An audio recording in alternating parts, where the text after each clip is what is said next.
Welcome to the Brouhaha with Dale McKee and Marshall Wood. Two sports talking sports with those in the know on the Brouhaha Show.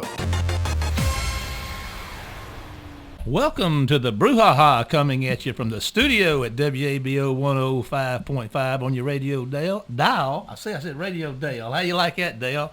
We're going to change this whole thing to the radio Dale instead of the radio Let's don't do that. Let's don't do that, please. But anyway, 105.5 on your radio dial and around the globe on the internet at WABO105.com. Marshall Wood and Dale McKee here. How you doing, Dale? You ready to do some more of the Brouhaha tonight? Oh, yeah. I'm really excited after last week's football games. Ooh, it's been a lot of fun so far. But we got a really great guest tonight. All of our guests have been real good so far. And Dale, you go out and get them, and we appreciate that. Steve Buckley, the head football coach over at Jones College, is going to be with us tonight. Steve's been a big deal around this state and around the Southeast for a long time. He's coached. I didn't realize it. He did some time at LSU. He's been at Southern Miss. I knew he was at Southern Miss. He's had a couple of stints there. Petal High School is where I first really got on my radar, watching what he was doing over there. Olive Branch, he's been there. He's been at George County, and now he's really making a mark over at Jones College, and we're really excited about Coach Buckley tonight as our guest. Dale, you did a good job going out to get this one. Well, thank you. He's a man of high character, and I think Jones they have them a football coach with great leadership. Well, I'll tell you what, that having been said, let's take a break as we get started to hear from our sponsors, and when we come back, we'll have the interview with Coach Steve Buckley right after this word from our sponsors. Do you have any roof damage or missing shingles? Do you need a roof inspection to ensure your roof is functioning properly? Look no further than the roofing specialist Jackson Brothers Construction Services. We are here to service you with affordable prices, amazing customer service, and quality work you'll be proud of. Call us today at 251-295-6442. The Jackson Brothers Construction Services. They'll do you right. You heard it here first. Phillips Building Supply in Laurel, your hometown building supply store since 1954. We are locally owned and pride ourselves on helping our customers find exactly what they need. From foundations to roofs to doors and windows, Phillips has it. For tools, hardware, lumber, and plywood, visit Phillips Building Supply. Welcome to the show, Coach Steve Buckley from Jones Junior College. How are you doing today, Coach? Guys, I'm good. It's always better after a big ball game, and it's always double better when you end up winning the ball game. So it's a Friday afternoon after junior college football, and I enjoy those days. Well, that's great, Coach. Well, just tell us about the ball game last night, because a lot of people are interested. You played the number 2 team in the country. It was a heck of a night. It was a crazy week, Dale, to be honest with you. We were in our area. We've overcome a lot. We've had a hurricane. We've had a holiday. We've had thunderstorms. We had a busted pipe in the dorm on Tuesday night, so it was a crazy week. But we actually got 8 plays in, eight reps in on Monday, which is our big day. Monday and Tuesday are our big work days. And lightning started popping. We waited about an hour and a half, never got it in. Then Tuesday we moved practice up because it was supposed to come again, so we went out in that humidity. I think we got out about 1:30 and had a good learning day that day. Probably got too many reps because of the heat with a 55-man roster. And then on Wednesday, the same thing, May Day, it happened again. We got lightened out. So I was concerned going in. Northwest, obviously, strong program, well coached. A lot of the same philosophies that we have at Jones College within their program. But I was concerned because of our lack of reps. And I guess the old saying that, practice is overrated may be true because it was crazy. I thought we executed very well last night and came away with a big win for the college. Well, Coach, tell us a little bit about your offense. Well, everything revolves around the quarterback, and so yep. Who's in the running for the quarterback I've this year? Well, I've got 2 quarterbacks. I got Quaterius Hawkins. We call him Day-Day. He's from Bastrop, Louisiana. And I've got Alan Follis from West Jones, which I'm sure everybody in this area is familiar with. 2 outstanding kids, really, really good mentally, high football IQ.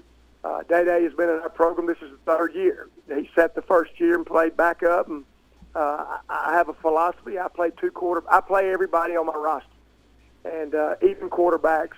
A lot of people don't agree with it, but I just think if a kid's in the program and you're trying to get them out of your program to the next level, they've got to have tape and they've got to be ready. And in our league, if your second quarterback is not ready to go, you're in trouble, because the first one usually doesn't last the whole season if you follow junior college football much.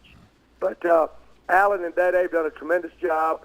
Dede kind of had the hot hand last night, played unbelievable. I think he was 20 of 28, and just had an outstanding night leading our offense. Alan did not play a lot last night. Alan played the week before. I'm excited about Alan's future. He is an excellent quarterback, very, very high football IQ, does a lot of great things for us. Sounds great. Well, Coach, what is the strength of the offense this year? Well, I mean, obviously we've got a great tailback, LaDamian Webb. LaDamian played for us 2 years ago and was All-American, Player of the Year in the state, signed with Florida State.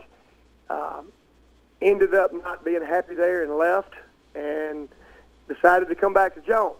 So everybody got a free year last year because of the COVID year, and he called me on a Saturday and said he wanted to come back, and I actually tried to talk him out of it. I did not think it was the best thing for him, but after we visited for about a week, just some personal deals going on in his life, we brought him back. And, you know, LaDamian's a special tailback. He really is. I think he had right at 200 the first week. I think he had 168 last night. Explosive back, phenomenal football IQ. I know I keep mentioning that, but LaDamian just understands football, tough as nails. I think he's an NFL talent. I really do. But last night we had to throw the ball to win. You know, when you got a great tailback, people are going to load the box and they're going to try to stop it. But I thought last night our receivers came through huge. Bud Talbert had a big night. Quay Sanders, Kendall Coleman, Ashton Nickelberry, you know, had a bunch of contributors. We spread the ball around. I don't design plays and say you got to get this guy. We teach a progression offense where, you know, we go through reads, and I just thought we handled the game plan great last night. And up front, our offensive line played good as usual. Okay, you only held them to 9 points last night. So the defense must be pretty strong again this year. Yeah, you know, Latrell Pollard. I'm sure y'all are familiar with Latrell. Actually, he and I from Stringer just got inducted to the Southern Miss Hall of Fame this year. And Latrell, and when I was at Southern Miss with Coach Bauer, he was a player there. He GA'd for us. We've been on the same staff as coaches. I coached Latrell as a player, and I was fortunate enough to hire him a couple of years ago. But Latrell does a tremendous job with our defense. I just felt like our defense was in control of the game last night. I'm an old school guy in a lot of ways, and I think you win a championship with great defense. And I think we showed that last night. Our defense played very, very well. All right, well, who's up? Who's the next game on the schedule, Coach? We play East Central this Thursday. It'll be our first South Division play game. Our first two games were Northeast and Northwest, which were North crossovers, which do not count in the standings, just in the rankings. And we opened up with East Central there. You know, Coach Carter and his staff always do a great job, very well coached. Coach has got a lot of Division I background as a play caller, and he does a good job. So, you know, we're going there. When you go on the road in this league, it's always tough. Well, Coach, Juco's only played 9 games, so there's not a lot of room for error, is there? No matter who you play. It's funny you say that. That is my saying. I tell my kids this week, every Wednesday at the team meeting, remember this: there's not a lot of room for error in this game. I didn't say there was no room for error, and I told them last night, this game, playing the number 2 ranked team in the country, is not going to break us or make us. But just remember, there's not a lot of room for error, and that's a fact. Our league is so competitive. You know, you look at the national scene, how many of our kids go on and sign. I think we've had 99 kids in 4 years sign with Division I. We've had back-to-back first-round draft choices.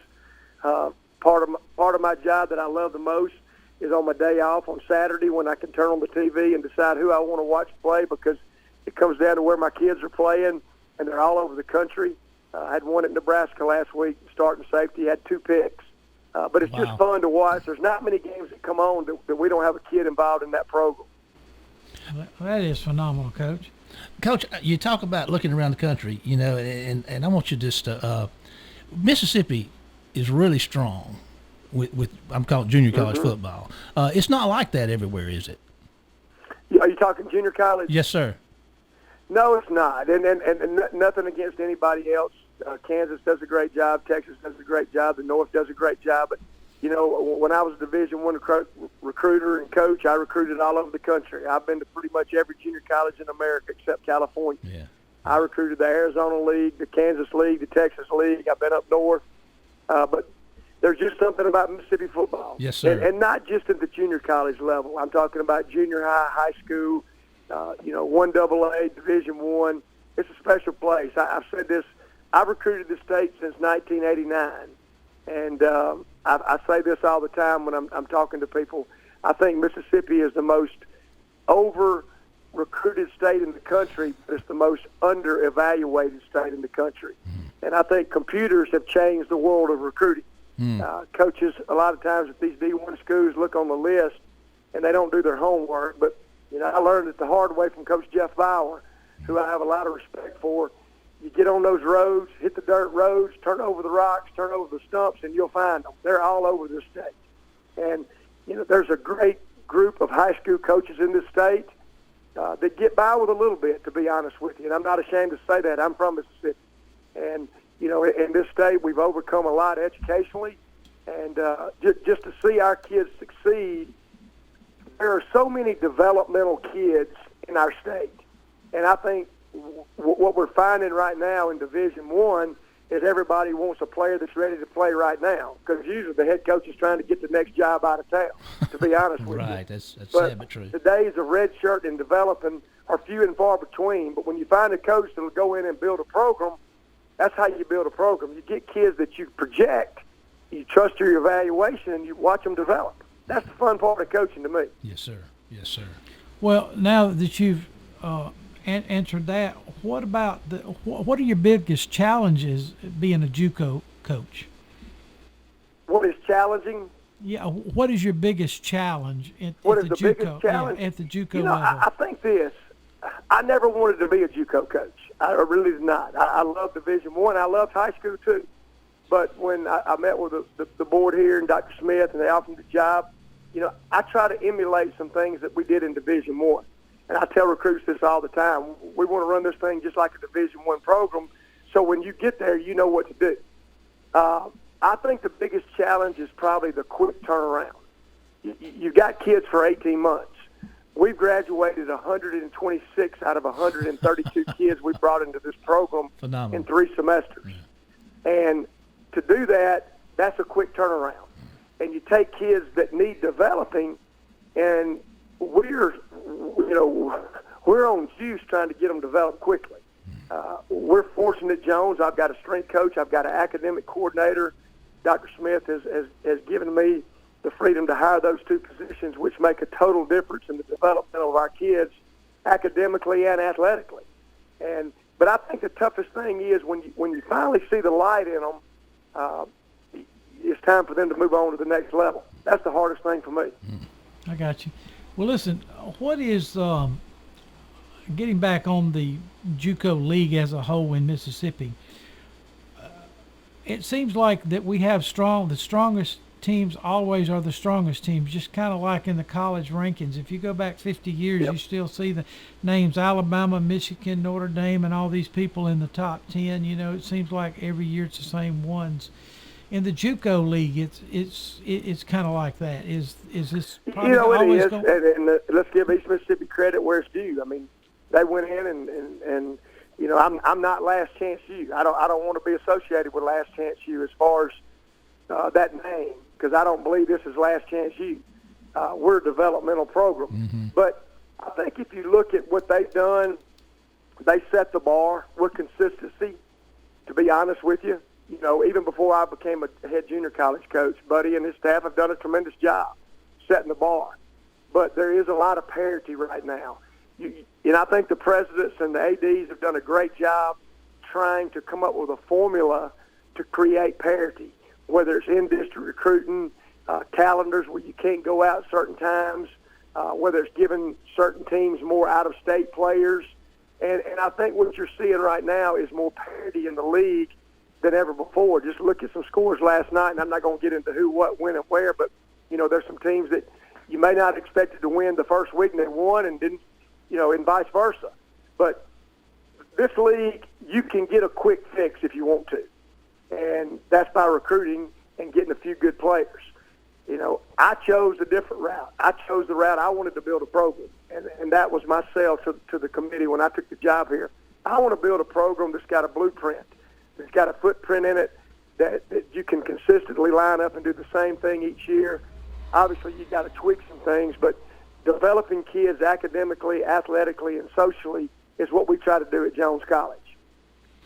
Okay, Coach. What is your number one goal for your team every year? I mean, what is my number one goal for the team is real simple, and I hope none of our followers or people listening take this the wrong way, is to get them out of here. And I mean that by saying this. My kids didn't lay in bed at night dreaming of going to Jones Junior College and being a Bobcat.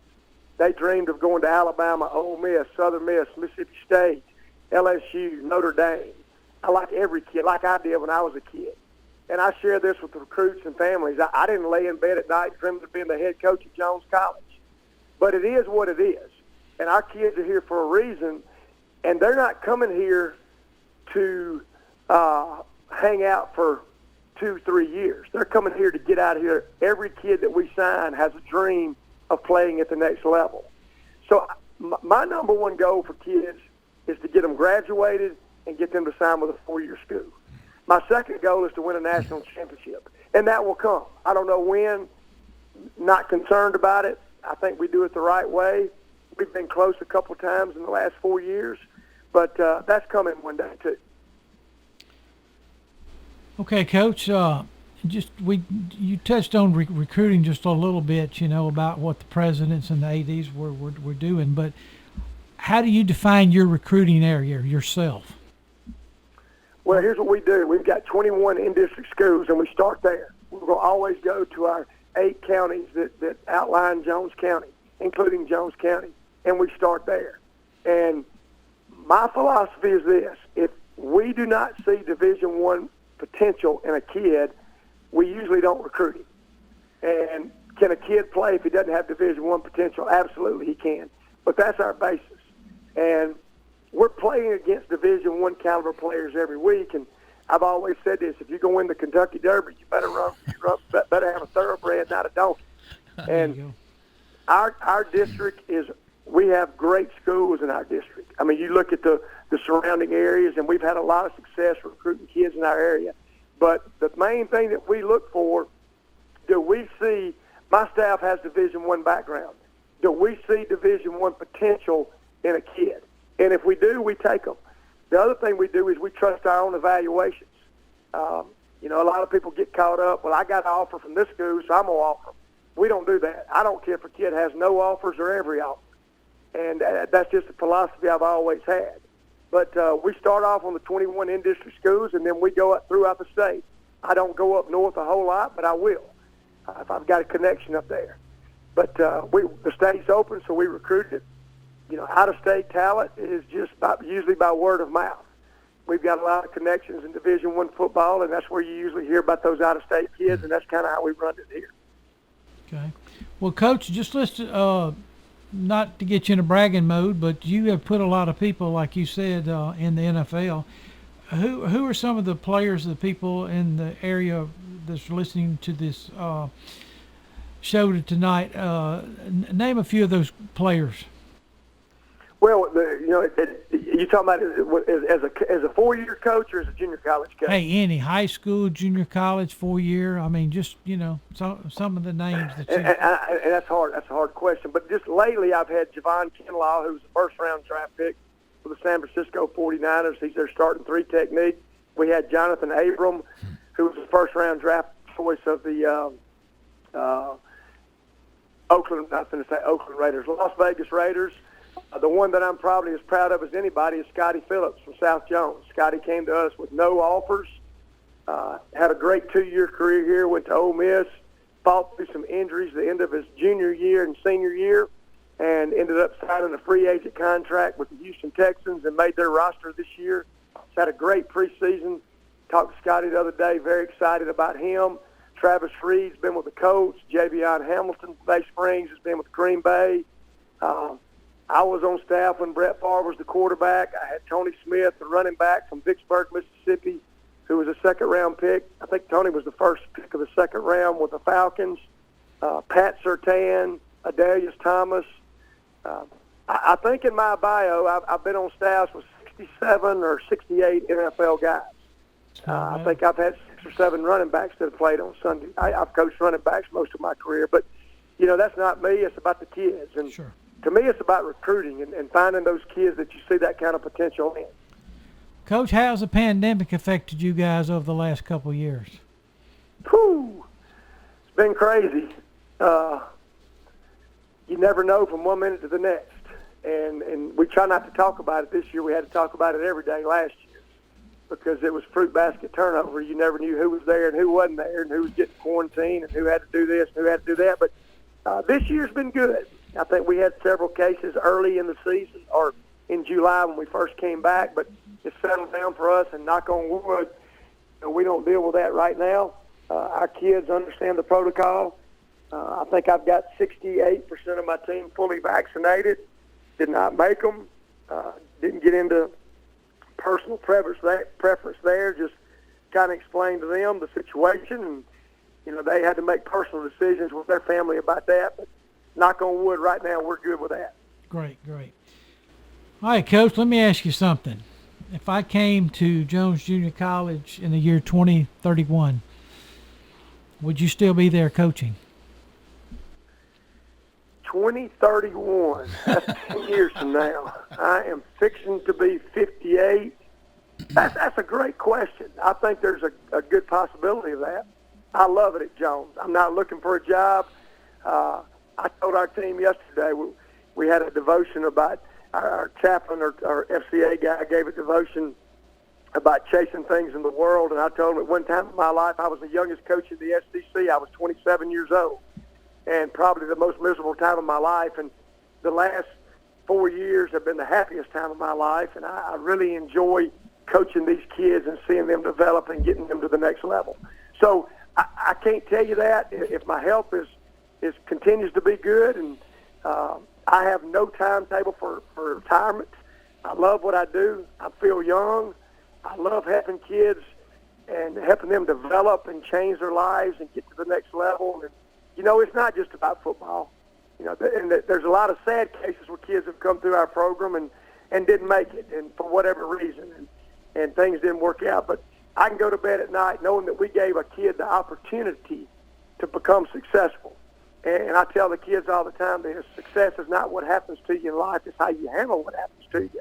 And our kids are from a lot of different backgrounds. Some poor, some rich, some black, some white. Some in state, some out of state.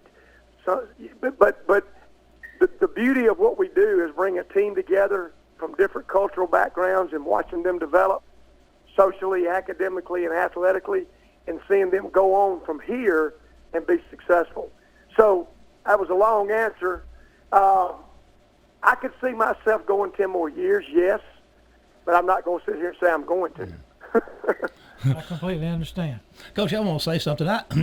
You no fault of yours. You got into my radar over at Petal, and that's the first time really I had got close to watching and calling games and things like that we were involved in. I got to watch you work, and I've seen you there and where you've been sitting. We sit over here kind of at a distance and we see what you're doing and we're talking to you. And I just want you to know that I consider Jones hometown stuff, for us. Right. And we're proud of you. We're proud of your program. I've enjoyed watching what you've done and the way you've done it through the years and talking to you. I think we're very fortunate to have you in our area, in our town, in our hometown area with football. Well, I appreciate that. We appreciate a lot. it. We really I had do. a great run at Petal, and this community was very special to me. My wife is from there, and I was the head coach there 5 years, and I had a lot of good runs at Southern Miss. Everybody remembers the 2012 run that wasn't very pretty, and that's you kind of remember for your last one, as they say in this profession. But I spent a lot of time at Southern Miss and recruited a lot of kids there, and was on a lot of winning teams there.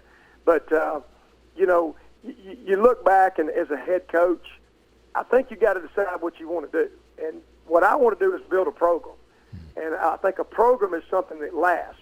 I don't want to be a one-hit wonder. You know, everybody can get lucky and have a great year every once in a while. But I want a program that's going to last, that when I'm gone can continue to build not maybe what I did, but on the foundation that was laid to help kids get to the next level at the junior college level. Well, Coach, we really appreciate your time, and good luck to you, and we'll be following the Bobcats all season. Thank you so much, Well, Coach. guys, thank y'all very much for having me. Enjoy the visit. Thank you.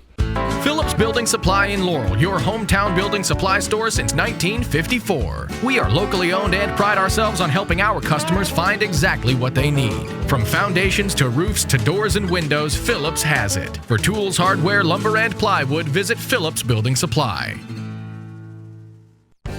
Do you have any roof damage or missing shingles? Do you need a roof inspection to ensure your roof is functioning properly? Look no further than the roofing specialist Jackson Brothers Construction Services. We are here to service you with affordable prices, amazing customer service, and quality work you'll be proud of. Call us today at 251-295-6442. The Jackson Brothers Construction Services. They'll do you right.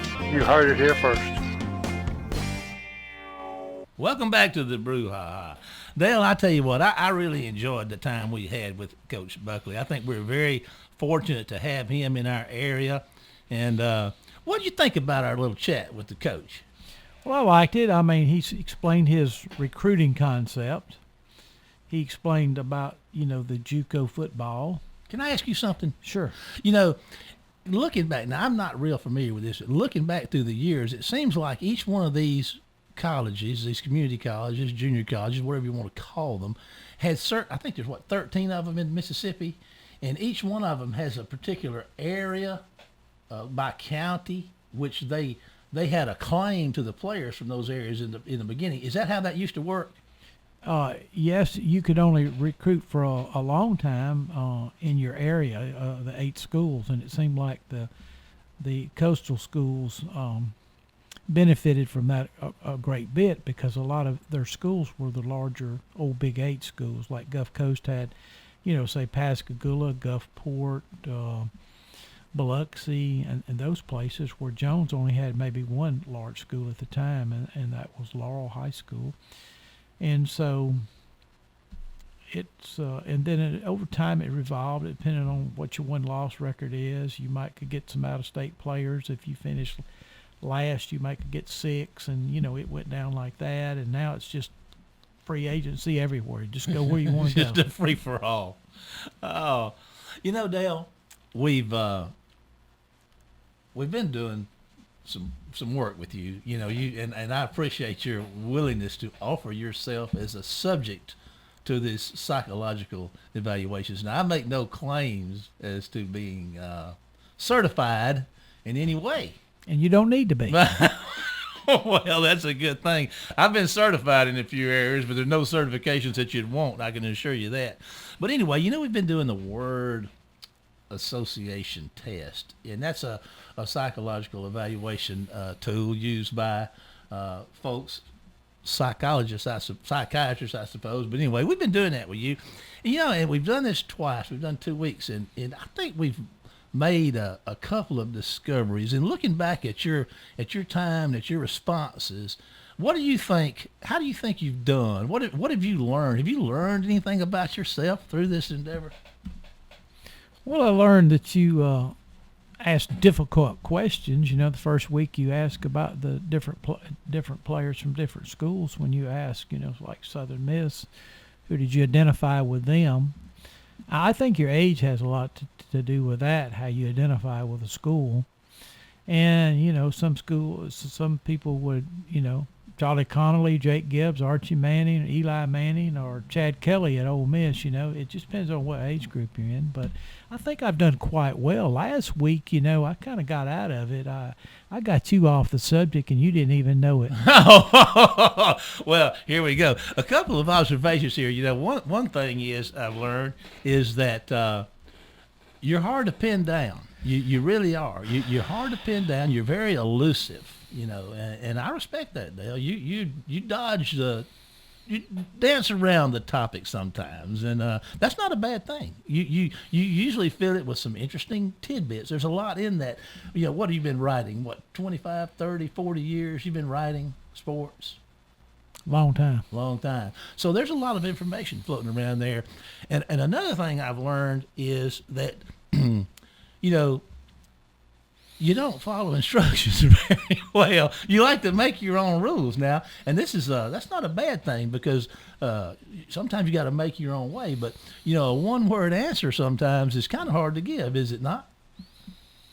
I thought I've given you one-word answers. You know, I gave you Archie Gibbs that time. That's 2 words.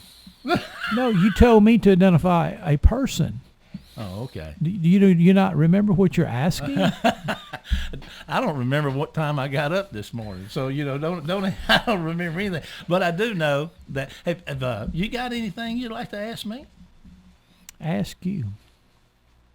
Well, a word association, right? Well, we'll try that. Okay, let me ask you a word association. I would say, It's not easy, is it? no, it's not. You really have to think about those. And I know you think hard before you come up here.